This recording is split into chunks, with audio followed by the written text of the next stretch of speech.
Buenos días. ¿Cómo amanecen el día de hoy? Bueno, me alegra. Salude por favor a alguien que no vino con usted.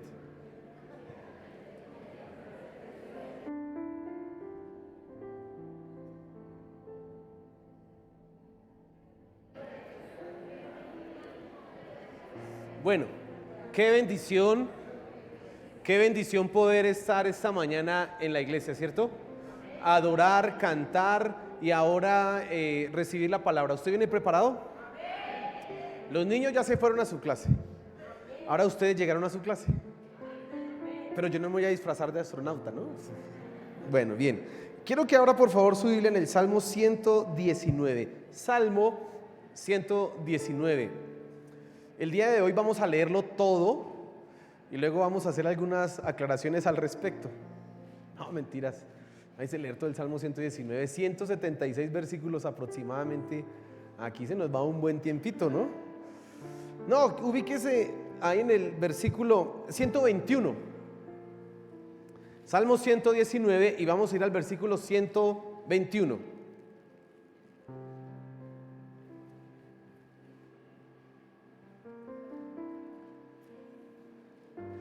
Y quiero que se fije un momento en el título de la enseñanza.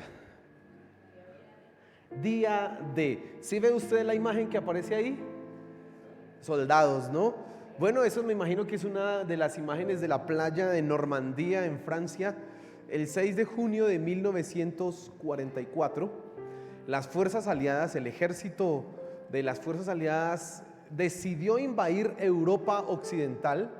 Ya habían estado librando una batalla en el Pacífico, en África, en el norte, también por los otros lados de Europa Oriental, pero ahora decidieron invadir Europa Occidental y tenían que ir a Francia por esos lados, así que escogen una playa en Normandía y después de 3 meses logran liberar París. Y el nombre que le dieron a ese día, 6 de junio de 1943, era el día D. El día en que las operaciones militares, en que todas las acciones bélicas en contra de la Alemania nazi empezaban. Así que día D, para nosotros, y para ellos y para nosotros, significa el momento de entrar en combate. Estados Unidos estuvo de espectador los primeros añitos, un año desde el 38, 39, 1938, 39, estuvo de espectador en la Segunda Guerra Mundial. No quería entrar. Finalmente Estados Unidos dijo, pues la pelea es allá, no acá. La pelea nada tiene que ver conmigo, entonces yo no me meto. Pero los japoneses decidieron atacar una base naval en el Pacífico, Pearl Harbor, y de ahí para allá entró Estados Unidos en la guerra. Primero contra los japoneses. Una vez que lograron arreglar todo el asunto en el Pacífico, decidieron, vamos a Europa con Inglaterra a acabar esta situación. ¿Por qué traigo yo esto a colación? ¿Por qué el título? ¿Por qué la imagen? Porque es necesario que tú entiendas, querido hermano, que estamos en guerra. Es necesario que tú entiendas que es el momento de entrar en batalla. Es el momento que tú entiendas que tocó dejar las uñas pintadas, que tocó dejar la ropa bonita y ponerse el camuflaje, ponerse las botas, atalajarse, esa palabra es militar, atalajar, va a decir estoy disponible a lo que mi comandante en jefe diga. Llegó el día D. Quiero que tú en esta mañana te mentalices frente a las cosas que ahora, hoy día, necesitan que tú entres en guerra. Durante mucho tiempo hemos estado, digámoslo de una manera casi que igual que Estados Unidos, expectantes, viendo lo que sucede, y el enemigo ha tomado la ventaja. El enemigo ha conquistado territorio que necesitamos reconquistar, que necesitamos retomar. Este es el momento en que tú debes levantarte. Así que hoy y estos días que vienen de aquí para allá, vamos a estar hablando de guerra. ¿Está listo usted para la guerra? ¿Dónde están los cobardes? Ahí ahora sí, qué bueno. Aquí están los valientes, ¿cierto que sí? ¿Vamos a ir a la guerra? Quiero que cierre sus ojos y oremos a nuestro Dios para que hoy Él sea hablando en nuestros corazones. Amén. Señor, hoy háblanos, te lo suplico. Te lo suplico, Señor, háblanos, por favor. Que ahora que tu palabra va a ser proclamada, nosotros podamos ser enseñados, instruidos en la verdad y entender que no es momento de quedarnos quietos, que no es momento de permanecer en silencio, que tenemos que entrar en la guerra. Es momento de ir a la batalla, de plantar cara al enemigo, porque ha tomado ventaja, Señor. Que nosotros hoy podamos entender esto, que entendamos que por medio de tu palabra nosotros tenemos la victoria, Señor. Háblanos esta mañana, amén y amén. Salmo 119, versículo 121. Dice así la escritura: juicio y justicia he hecho, no me abandones a mis opresores. Afianza a tu siervo para bien, no permitas que los soberbios me opriman. Mis ojos desfallecieron por tu salvación y por la palabra de tu justicia. Haz con tu siervo según tu misericordia y enséñame tus estatutos. Tu siervo soy yo, dame entendimiento para conocer tus testimonios. Tiempo es de actuar, oh Jehová, porque han invalidado tu ley. Por eso he amado tus mandamientos más que el oro y más que oro muy puro. Por eso estimé rectos todos tus mandamientos sobre todas las cosas y aborrecí todo camino de mentira. Amén. Fíjese este salmo. Este salmo es un poema, una oda a la palabra de Dios. Si usted lee los 176 versículos que tiene el salmo 119, va a descubrir en él las excelencias de la palabra de Dios. Va a descubrir usted para qué sirve la palabra de Dios. Va a descubrir usted el amor a la palabra de Dios. En este salmo encontramos los versículos como por ejemplo: ¿con qué limpiará el joven su camino? Y la respuesta es: con guardar tu palabra. Aquí encontramos versículos cuando yo estaba, por ejemplo, en mi búsqueda de la santidad hace muchos años. Decía yo, mi pregunta era: Señor, ¿cómo hace uno para dejar de cometer pecados? ¿Cómo hago? Ayúdame, háblame. Y yo no sé por qué llegué al Salmo 119 y el versículo 11 dice: en mi corazón he guardado tus dichos para no pecar contra ti. Entonces dije, ese es el secreto: guardar la palabra de Dios. ¿En donde? En la mente, atesorarla en el corazón, y ese será el remedio para los pecados. Y aleluya, así ha sido. Este salmo realmente es muy instructivo si tú quieres aprender para qué sirve la palabra de Dios. Si usted lucha con leer la Biblia, si usted lucha con saber para qué hay que dedicarle tanto tiempo a la palabra de Dios, lo invito a que lea, repase el Salmo 119 y va a encontrar más que razones para dedicarle tiempo a la Biblia. Pero hoy nos vamos a enfocar en estos versículos, 7 versículos, del 121 al 128. ¿Y de qué hablan? ¿Sabe? Así en resumidas cuentas, usted ve que el salmista está hablando de opresión. Mire el versículo 121, dice: juicio y justicia he hecho, no me abandones a mis opresores. Afianza a tu siervo para bien, no permitas que los soberbios me opriman. El salmista está pidiendo misericordia porque él es un hombre justo, recto, y ve cómo lo están oprimiendo. Ve cómo portarse bien en realidad trae algunas consecuencias no tan chéveres, como la opresión. Y él pide misericordia, dice: Dios, no me abandones a los que me oprimen, no me abandones a los soberbios, guárdame. Él está pidiendo eso. Pero luego, en una súplica muy interesante, dice aquí el versículo 123: mis ojos desfallecieron por tu salvación y por la palabra de tu justicia. A veces nosotros desfallecemos de sueño, nuestros ojos desfallecen de sueño, de cansancio. A veces las lágrimas se salen. Mi esposa me critica, por ejemplo, cuando yo veo a veces deportes o fútbol y cosas así que hacen. Le cuento, por ejemplo, la primera vez que ganó María Isabel Urrutia una medalla de oro para Colombia. ¿Sí recuerda eso? Eso fue por allá en el 2000 más o menos, una cosa así. Cuando ella ganó esa, así levantando esas pesas, yo lloré viendo eso. Y mi esposa me dice: ¿lloras por eso? Yo sí, lloro por eso. A mí me emocionan esas cosas. Y a veces nosotros lloramos por eso, pero el salmista dice aquí: mis ojos desfallecen por tu salvación y por tu palabra. Mire el amor que hay hacia la palabra de Dios, el amor que hay por la Biblia. En este caso, él no tenía una Biblia, él tenía la ley de Jehová, Génesis, Éxodo, Levítico, Números y Deuteronomio. Probablemente tenía los profetas, pero él ya con eso dice: mis ojos desfallecen por tu salvación, por la palabra de tu justicia. Pero viene la parte interesante y continúa en el versículo 124, dice: haz con tu siervo según tu misericordia y enséñame tus estatutos. Tu siervo soy yo, dame entendimiento para conocer tus testimonios. Él está pidiendo: enséñame, instrúyeme, que tu palabra para mí sea clara. Mira, esa es una oración que tú debieras hacer.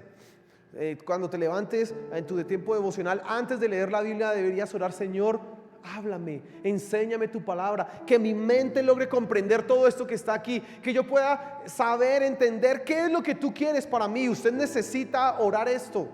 Y el salmista está pidiendo eso. Dice: enséñame, instrúyeme, enséñame tus estatutos, dame entendimiento. Luego la última parte, él dice: tiempo es de actuar, oh Jehová, porque han invalidado tu ley. Y ese versículo es el centro de toda mi enseñanza esta mañana. Tiempo es de actuar, porque han invalidado tu ley. Fíjese que él comienza así: me oprimen, mis ojos desfallecen por causa de tu salvación. En medio de la opresión, mis ojos desfallecen. Pero él ama tanto la palabra de Dios que dice: enséñame tu palabra, instrúyeme. Y ahora dice: tiempo es de actuar, porque han invalidado tu palabra, han invalidado tu ley. Y él finaliza diciendo dos cosas: por eso he amado tus mandamientos más que el oro, más que oro muy puro, y por eso estimé rectos todos tus mandamientos sobre todas las cosas, y aborrecí todo camino de mentira. ¿Sabes? Creen que el que escribió ese salmo era Esdras. No se sabe quién, pero algunos creen que fue Esdras, el mismo que escribió el libro de Esdras, ese sacerdote que fue a ayudar a reconstruir el templo en Jerusalén luego de la deportación. Y él aquí está preocupado por algo. Él está preocupado porque la palabra de Dios ha sido invalidada. Él está entendiendo que la ley de Dios está siendo puesta en tela de juicio, y él no se aguanta eso. Él dice: no me puedo aguantar, porque es momento de actuar. No puedo quedarme pensando, no puedo quedarme viendo lo que está sucediendo. Una de las críticas que le hacían fuertemente a los Estados Unidos era que en medio de la invasión a Polonia en el 38, en el 39, y todo lo que estaba sucediendo con Francia y las demás naciones alrededor en Europa, Estados Unidos solamente estuviera viendo y no participando para detener la violencia.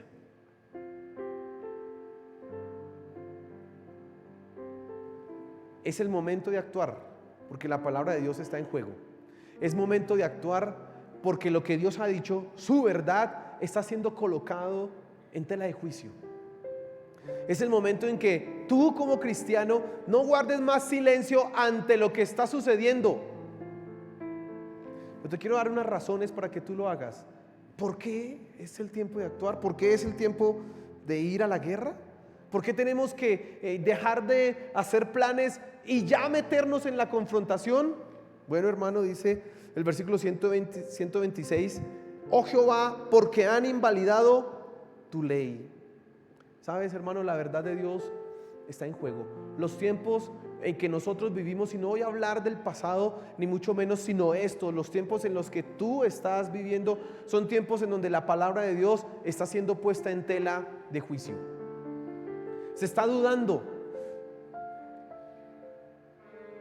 Usted escucha a personas hoy hablando que la Biblia no es la verdad, que la Biblia es un invento, que la Biblia fue escrita por hombres, y pues sí, ciertamente fue escrita por hombres, pero que no es la palabra de Dios, o que sí es la palabra de Dios, pero tiene cosas ahí que no sé qué, como que toca es tratar de descubrir cuál es la palabra de Dios. Esos son los tiempos que vivimos.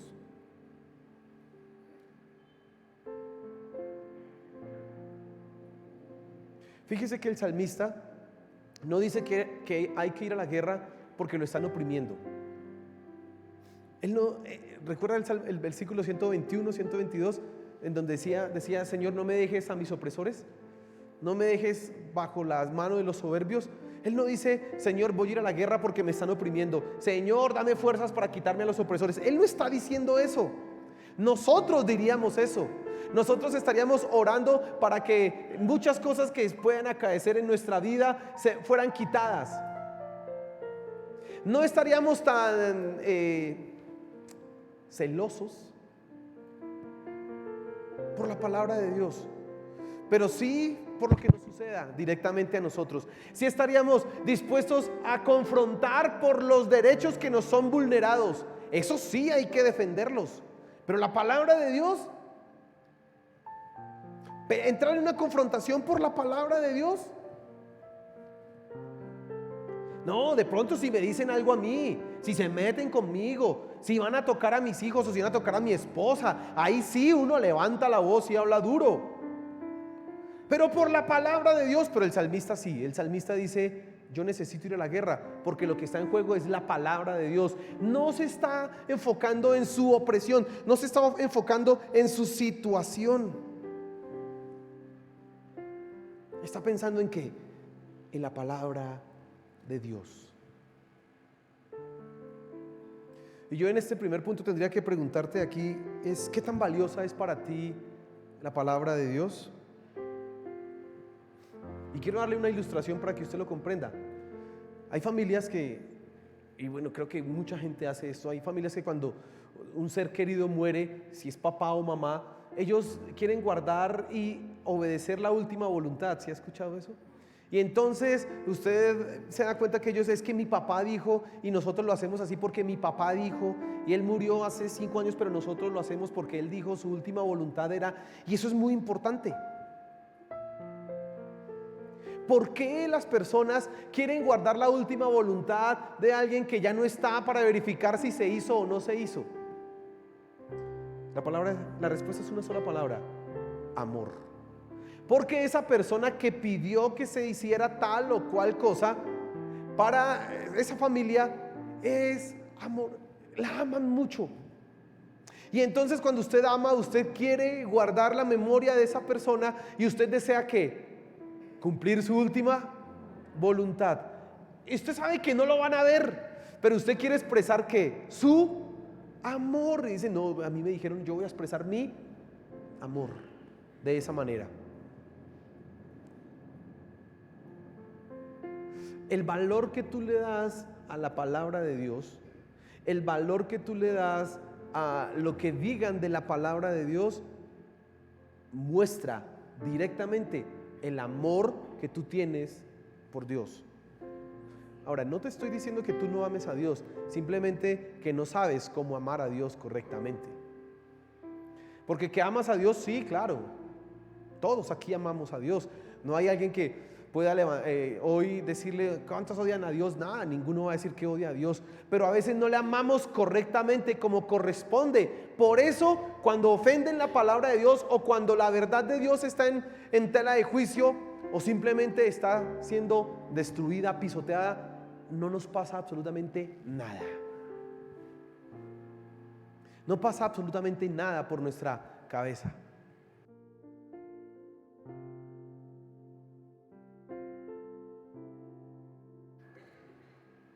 Y quiero que pienses un momento en esto. Yo amo a Dios, pero ¿me ofende que tergiversen la palabra de Dios? Piensa un momento. Yo amo a Dios, pero cuando veo tanta mentira que se está diciendo, ¿qué siento? Porque el salmista lo que siente es momento es de actuar, no me voy a quedar quieto. No puedo permitir que esto siga así, porque ese tiempo es de actuar, no es vamos a reflexionar. Bueno, tiempo es de actuar, bueno, no, tiempo es de actuar. Él está diciendo, voy a tomar unas determinaciones en mi vida, unas acciones, porque la palabra de Dios está en tela de juicio. Eso es lo que está diciendo él. Y lo primero que quiero que tú pienses esta mañana es en eso. ¿Tú defiendes la palabra de Dios? ¿Tú defiendes la verdad de Dios? ¿La defiendes?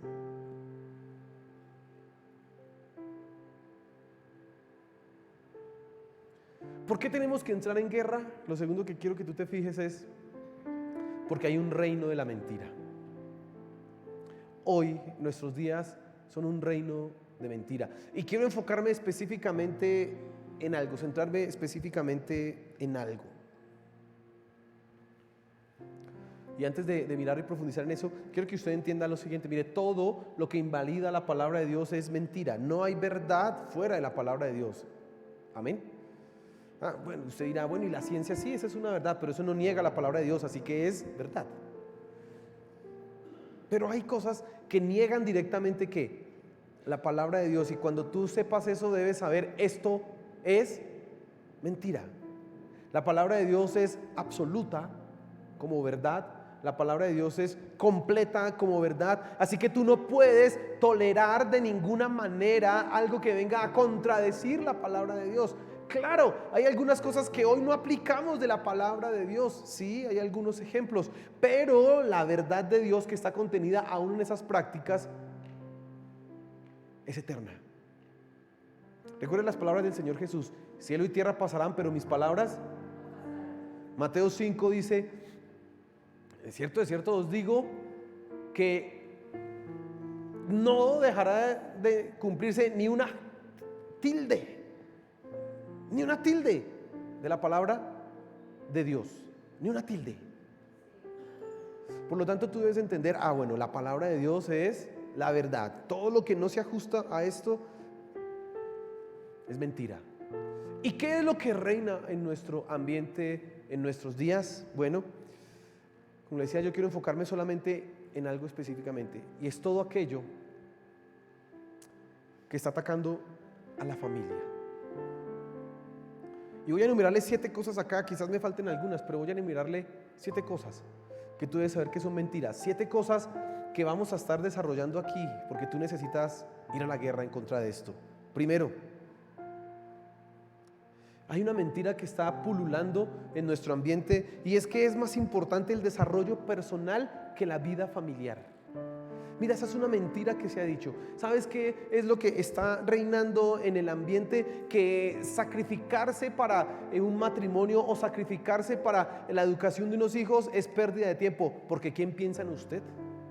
Hoy lo que se ha enfatizado es el egoísmo, un egoísmo recalcitrante, un egoísmo llevado a la máxima expresión, elevado a la no sé qué potencia.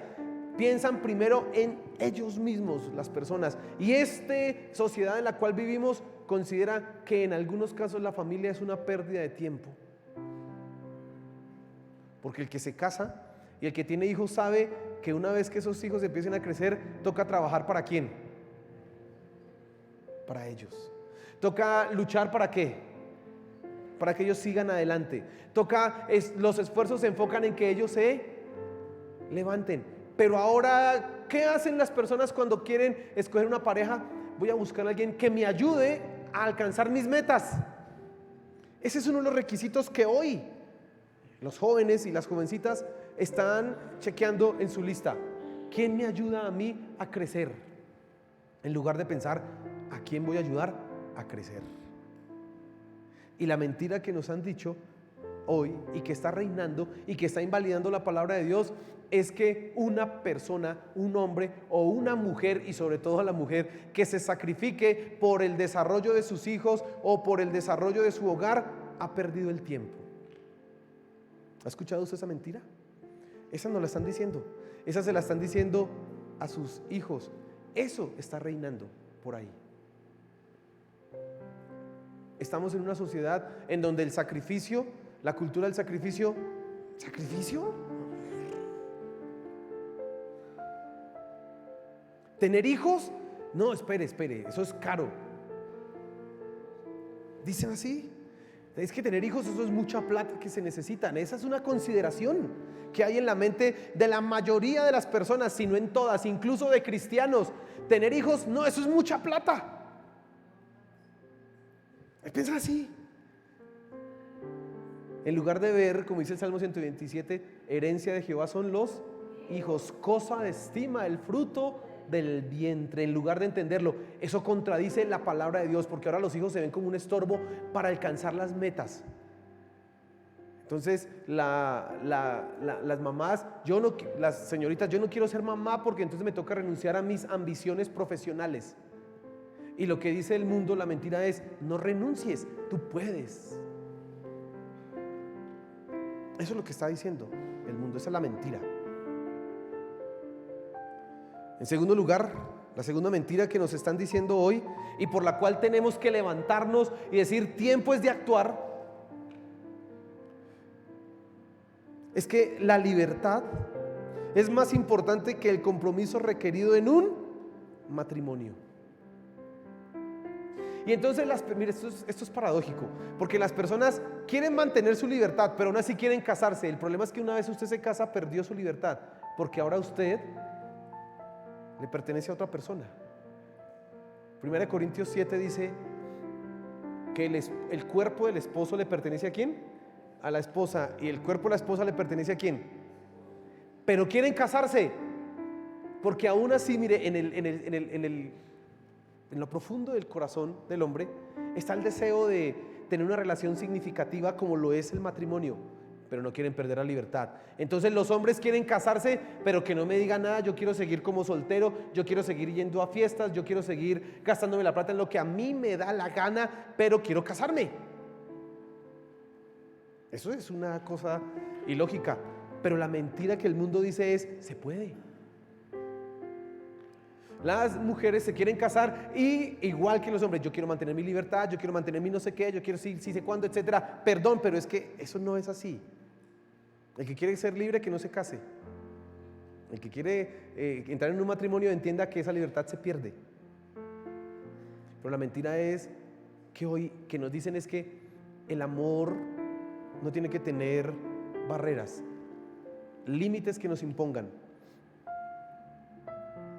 Entonces les dicen a las niñas, un esposo al que tengas que darle cuentas o pedir permiso para esto. Y si es en el caso de los hombres, peor. ¿Usted le pide permiso a su esposa? Yo mismo he hecho bullying. Porque es una mentira que reina en el ambiente. Que usted se puede casar y entonces ahorita hay relaciones abiertas, que es abiertas, están casados, pero él puede tener las aventuras que quiera y ella puede tener las aventuras que quiera. ¿Habráse visto eso? Y eso al lujurioso y al que no quiere ningún límite en su vida sexual, chévere, bien, vamos a una fiesta de swingers, a una fiesta de no sé qué, intercambiamos parejas, chévere, y que después no me van a poner problema, ideal. Pero eso no es lo que dice la palabra de Dios y necesitamos levantarnos y decir: mentira, la palabra de Dios no dice eso, porque eso es lo que nos están promoviendo. Y no puedes tú quedarte callado, pues yo estoy casado, yo no creo en eso, a mí no me interesa eso, yo me comprometo en el matrimonio, yo entendí que mi libertad la entregué por amor a mi esposa o por amor a mi esposo. Ay, los demás, yo no sé, ellos verán. No, necesitamos levantarnos y proclamar la verdad, que ellos escuchen, que si toman una decisión la tomen a conciencia, pero no nos podemos quedar callados. Amén. Otra cosa, otra mentira que se está diciendo en nuestros días: que la familia puede ser constituida por parejas homoparentales. Entonces que la familia hoy puede ser papá e hijos, o mamá e hijos. Eso nos están diciendo. Y están tratando de establecer leyes que van a promover esto, con igualdad de derechos e igualdad de dignidad, a un matrimonio heteroparental o un hogar heteroparental en donde hay papá, mamá e hijos. Ahora no, ahora es papá, papá. Yo les contaba ayer y también tuve que decirle a ustedes en algún momento que ya el año pasado y este año a comienzo, donde yo trabajo en un colegio distrital, nos dijeron: ya toca ser inclusivos, incluyentes. Es decir, usted no puede hacer ahora carteleras en donde solo haya un papá hombre y una mamá mujer y los hijos. No, ahora tiene que ser carteleras en donde haya un papá papá y un papá y otro papá papá, porque esa es una familia. Y nos están diciendo que nosotros tenemos que hacerlo para que se quite el estigma que hay frente a eso. Eso nos están diciendo a los que trabajamos en el distrito, a los profesores, nos están diciendo eso. Cuando usted manda a su hijo a un colegio distrital, usted debe saber que ese es el mensaje que él va a ¿qué? A recibir. Tú vives con papá y con mamá, chévere, pero también hay papá, papá o mamá, mamá, y eso también es igual de válido. Eso lo está recibiendo tu hijo. Nosotros no podemos quedarnos callados frente a eso. Amén. Porque lo que está en ataque es la familia. Mire, bien que mal nosotros ya tenemos nuestras familias. Bien que mal usted ya logró, digamos que va adelante con su familia. Pero ¿qué va a pasar con sus nietos? Piensa en eso. ¿Qué va a pasar con sus bisnietos? Piensa en el futuro. ¿Qué va a pasar con sus hijos, los que los tiene pequeñitos, de 5, de 6 añitos, de meses? ¿Qué va a pasar con ellos? ¿Qué mundo van a vivir? Usted no se puede quedar callado. Por eso necesitamos ir a la guerra. ¿Me está comprendiendo? No se puede quedar callado, porque la cosa está terrible.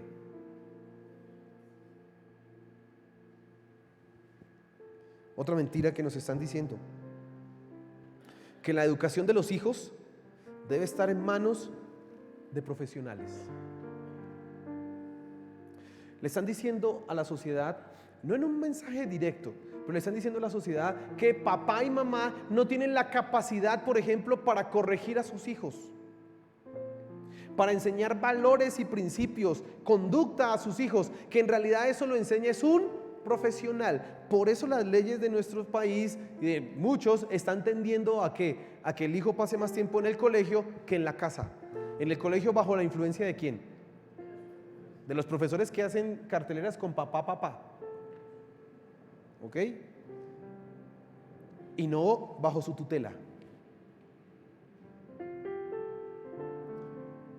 Yo recuerdo cuando yo estudiaba de 6 de la mañana, bueno, yo estudiaba la jornada de la tarde, de 12:30 a 6:30 y se acabó y ya, para la casa, no había más. Ahora hay algo que se llama la educación media fortalecida y los estudiantes están 2 o 3 veces por semana en el colegio, desde las 6 de la mañana hasta las 5 de la tarde, 12 horas allá, les dan el desayuno, el almuerzo, les dejan ir para que compren el descanso, sus cosas, y están 12 horas bajo la influencia ¿de qué? De gente que está siendo de alguna manera obligada por el gobierno a decir: la ideología de género, chévere, el feminismo, chévere, toda esa cosa, chévere. Eso es lo que están recibiendo sus hijos.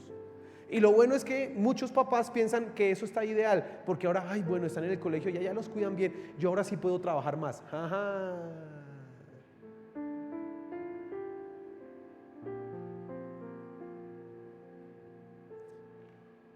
La mentira que han dicho es que los profesionales pueden formar tus hijos. Y no, el responsable de tus hijos eres tú. Dios a ti te ha colocado como la autoridad de sus hijos. Ya que quizás usted no sabe sumar o restar. Bueno, sí, espero que sepa sumar y restar, ¿no? Pero quizás usted no sabe resolver unos fraccionarios, despejar una ecuación. Eso se lo va a enseñar el profesor de matemáticas. Muy bien, usted quizás no entienda eso, no se preocupe, pero si su hijo está bajo su influencia, él va a ir a recibir, a despejar la ecuación y a su casa va a llegar con los principios y valores que usted le está enseñando. No los deje, no es el momento para dejarlo en manos de allá, porque eso es lo que está diciendo la mentira de este mundo. Que sus hijos en mano de los profesores, sus hijos en mano de los orientadores escolares y toda esa cosa, toda esa cantidad de cosas que hay. Tenga cuidado, tenga cuidado.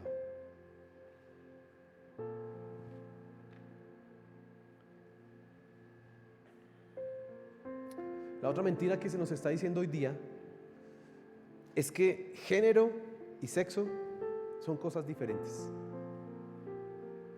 Se nos está diciendo por todo lado que el sexo es un asunto biológico, que usted por biología nace con sexo masculino o sexo femenino, pero que el género, es decir, ser hombre o ser mujer, es algo que se puede formar, es algo que nos han impuesto la cultura, la sociedad. Entonces dicen que, por ejemplo, los hombres somos hombres porque la cultura, hablando del género, nos ha hecho hombres y no porque Dios nos hizo así. Entonces que se necesita cambiar ese discurso de hombre, y la palabra que se utiliza es machismo, para que precisamente quepa toda la igualdad, etcétera, etcétera, etcétera, y de una vez por allá el discurso de la ideología de género. Eso se lo están diciendo a tus hijos. Hace 2 semanas estaba en clase y llamé lista a una estudiante, una niña, coloquémosle Juanita Juárez. Juanita Juárez. Y levantó la mano y me dijo Andrés. Y yo, ¿qué? Yo no le entendí. Dijo, es que yo me siento niño, hombre, entonces me gusta que me digan Andrés. 7º grado. ¿Y por qué una niña de 7º grado está creyendo esto? Porque es lo que le están diciendo que puede creer. Que sexo, usted nació así, pero el género se lo imponen. Así que cuando la traten como niña, es que le están imponiendo algo. Y si vamos más profundo en el discurso, es que ese es el discurso capitalista de los hombres, que han cogido a la mujer como el proletario en la casa y entonces la tienen así subyugada, y ellos son los capitalistas y las mujeres son las esclavas, y todo ese discurso ahí va para allá. Pero me dijo así ya, una niña.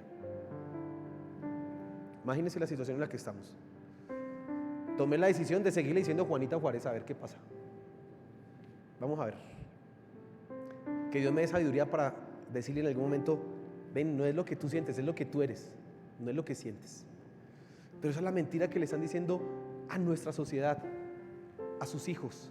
Usted en su casa levanta un frontón, sí, claro, pero necesitamos levantar la voz en contra de todos esos que están hoy promulgando cosas que no son correctas, porque están invalidando ¿qué? La palabra de Dios. ¿Sabe qué dice Génesis 1:26? En el principio hizo Dios, ese es el versículo 1. Dijo Dios, hagamos al hombre a nuestra imagen y semejanza. Y dice, y creó Dios al hombre, y dice, varón y hembra los creó. Así es, punto. No dice más. Ahí es donde está la identidad de género, es esa, varón y hembra los creó, punto. Eso es lo que dice la palabra de Dios. Necesitamos entrar en guerra, ¿tú lo entiendes? ¿Se da cuenta la situación que estamos atravesando? Otra mentira, la última mentira, que reclamar la dignidad de las mujeres hoy día implica menospreciar y o eliminar el rol masculino.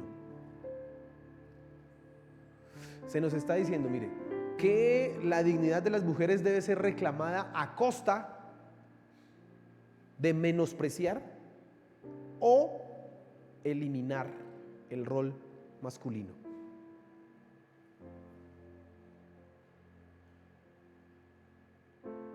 Y entonces es un problema hoy ser hombre. Es un problema.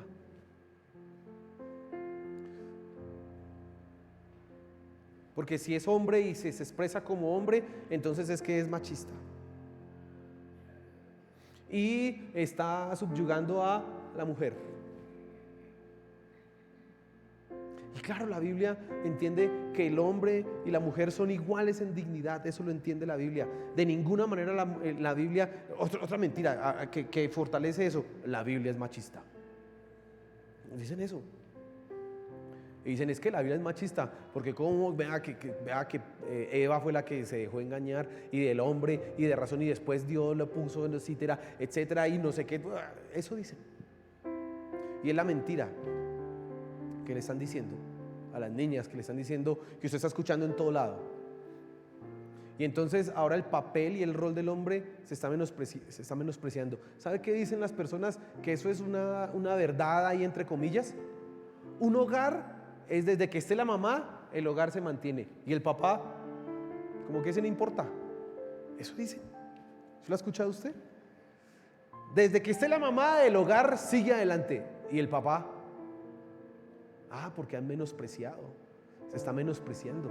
Y si vamos a esos discursos más recalcitrantes, mucho más extremistas, en alguna circunstancia están diciendo: este mundo debería ser sin hombres.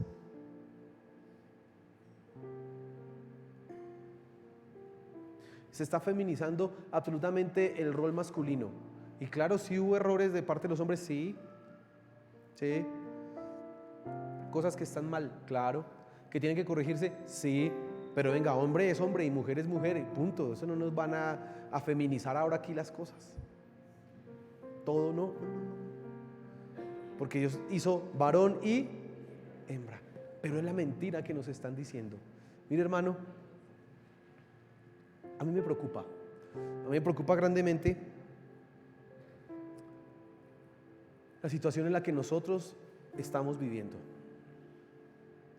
Me preocupa grandemente cómo por ley se nos están imponiendo cosas que son contrarias a la palabra de Dios.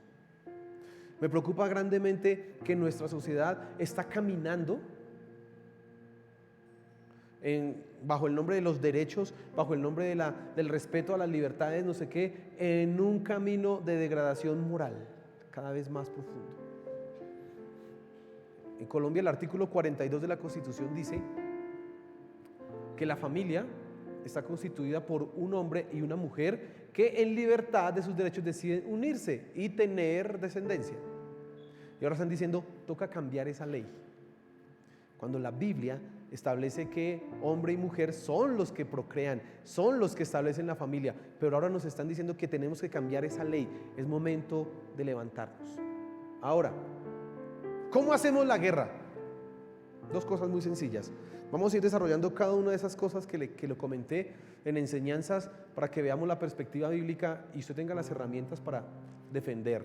Como se da cuenta usted, el enfoque que yo tengo aquí no es todo, sino que la familia.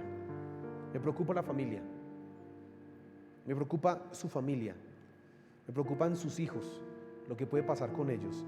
Pero ¿qué tenemos que hacer? ¿Qué es lo primero? Uno, el versículo 127 dice: por eso he amado tus mandamientos más que el oro y más que oro muy puro. Lo primero, escoge la verdad. Escoge la verdad. Cuando veas la mentira, cuando veas que se está promulgando la mentira, escoge la verdad, decide escogerla. La comparación que hace aquí el salmista es la palabra de Dios y por aquí oro, oro muy fino. El oro es algo muy preciado, algo que los hombres han buscado porque hay un sinónimo de ¿qué? De riqueza, de gloria en el oro. Pero él dice: yo he escogido tu palabra por encima de ¿qué? Del oro. No me interesa en esto. Tú tienes que tomar una decisión en tu corazón: voy a escoger la palabra de Dios y punto. Amén. Ahora vamos a empezar a hablar de temas que para nuestra sociedad son chocantes. Yo estoy dictando clases a un grupo de personas que se quieren profesionalizar en teología, y ellos, les leía yo Efesios capítulo 5, versículo 22.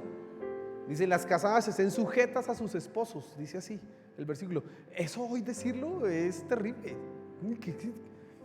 Entonces una señora en la clase me decía: es que yo creo que esa palabra sujeta es mejor entenderla como respeto, como honra, porque venga, no, aquí dice sujeta. Si quiere miramos el idioma original, pero es que hoy no es agradable que le digan a las señoras: sujétense a su esposo. ¿Cómo así? ¿Cómo así? Es la primera pregunta. Y como vamos a hablar de eso, tú tienes que escoger la palabra de Dios. Así no te guste, tú vas a decir: es lo que diga la palabra de Dios. Amén. Tú la vas a escoger. En todas las circunstancias tú debes escoger la palabra de Dios. En segundo lugar, tú debes evaluar con la palabra de Dios. Mira lo que dice el versículo 128. Dice: por eso estimé rectos tus mandamientos sobre todas las cosas y aborrecí todo camino de mentiras. Esa palabra estimar y rectos, la palabra de Dios, y aborrecer camino de mentira, implicaba que el salmista veía la palabra como eso, como la vara, como una regla, y él todo lo colocaba en esa regla. Si algo estaba torcido, chao, no me sirve. Solamente lo que se alineara a esa regla era lo que él iba a seguir. Tú tienes que hacer exactamente lo mismo. Tienes que evaluar todas las cosas a la luz ¿de qué? De la palabra de Dios. No de lo que dice la televisión, no de lo que dice aquí mi amigo, no de lo que dice los gobernantes o los presidentes o el Senado o la Constitución política. Lo que dice ¿qué? La palabra de Dios. Eso es lo que yo voy a creer. Lo demás lo voy a aborrecer. Tienes que tomar esa decisión. Y así es que empezamos a entrar en guerra. Amén. Y el tercer paso para entrar en guerra lo vamos a ver aquí en las enseñanzas, y es entender cómo cada una de esas cosas son contradictorias a la palabra de Dios y cómo nosotros debemos hablar en nuestros hogares, en nuestras reuniones sociales. Hermano, como es una guerra, algunos le van a dejar de hablar, sépalo. Le van a decir: usted lo que es un machista, o usted siendo mujer piensa así. Uy, le van a decir esas cosas. Pero como usted está en guerra, usted entiende: amo más la palabra de Dios, y lo que no se ajuste a eso, lo rechazo. Amén. Llegó el momento de actuar. Mi oración es que IBAC Central se convierta en un baluarte de la verdad. Así como dice la Biblia que la iglesia es columna y baluarte ¿de qué? Pues que nos convirtamos en eso en nuestros tiempos. Y hoy necesitamos levantar la voz en contra de toda esa mentira que se está diciendo, que quiere destruir nuestras familias. Amén. Póngase en pie, por favor.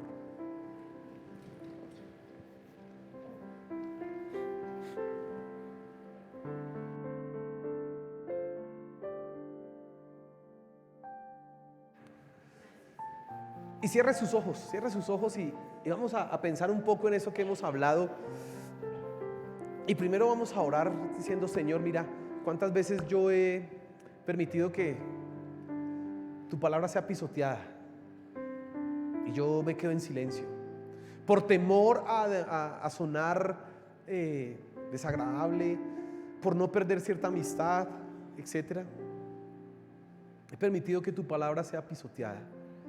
Perdóname, Señor, perdónanos. Hoy entendemos que cuando tu palabra es invalidada es el momento de actuar, que no podemos quedarnos en silencio viendo lo que está sucediendo. No, que tenemos que actuar. Es el momento para hacerlo.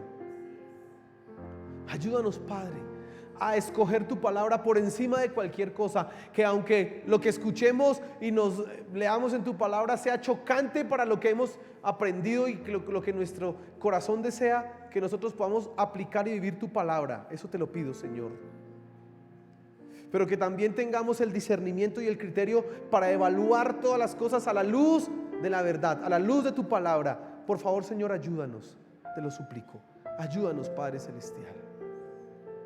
Hoy nosotros como iglesia decimos que vamos a entrar en la confrontación. No nos quedaremos callados, porque no permitiremos que tu palabra, Señor, sea invalidada. No, tu palabra es verdad y haremos que la verdad salga a flote. Lo haremos, Señor, con nuestras familias, con nuestros amigos, en los lugares de trabajo. Levantaremos, Señor, la verdad, tu verdad, Padre Celestial. Danos la sabiduría y la fuerza para hacerlo. Te lo pido, Padre. Gracias, mi Señor. Gracias, Señor de los cielos. Amén y amén. Y dale un fuerte aplauso a nuestro Señor.